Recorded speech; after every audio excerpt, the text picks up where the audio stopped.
தனியா உட்காந்துக்க. உன்னை ஒதுக்குறாங்களா, நீ ஒதுங்க. உன்னை ஒதுக்குற காரியம் ஒரு நாள் உன்னை மட்டும் காப்பாத்தும். அதுதான் கர்த்தர் உனக்கு வச்ச பெரிய கிருபை. ஏன் கர்த்தர் ஒதுக்குறாரு? நீ வாசலுக்கு ஏன் வந்துடுற? ஒரு நாள் உள்ளே அழிவு வரும். வாசல்ல இருக்கிற உன்னை மாத்திரம் ஆண்டவர் காப்பாற்ற வல்லமை உள்ளவராக இருக்கிறார். பல நேரத்தில் கர்த்தர் செப்பரேட் பண்ண சொல்றாரு. Separation is very important. உங்க ஆவிக்குரிய வாழ்க்கையில இருக்கட்டும், உங்களுடைய ஊழிய பாதையா இருக்கட்டும், உங்களை நிறைய பேர் பாவம் செய்யறவனோட நீ சேரக்கூடாது. சேரக்கூடாதுன்னா அவனை பார்க்கவே கூடாது, பேசவே கூடாது. இல்ல, தேவையான விஷயத்துக்கு போகணும், வந்துடணும். தேவை முடிஞ்ச உடனே வந்துடணும்.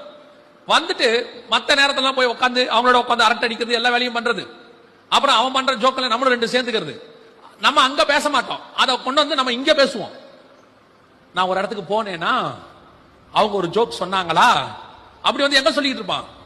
வீட்டுல சொல்லுவாங்க, சர்ச்சில் சொல்லுவான். பிசாசு பார்த்தான், அவனை விட இவன் தான்டா நம்மாலு.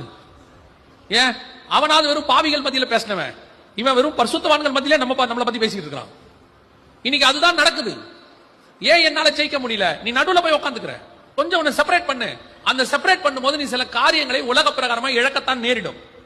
சில மாம்ச சந்தோஷங்களை இழக்க வேண்டி வரும். நீ அதை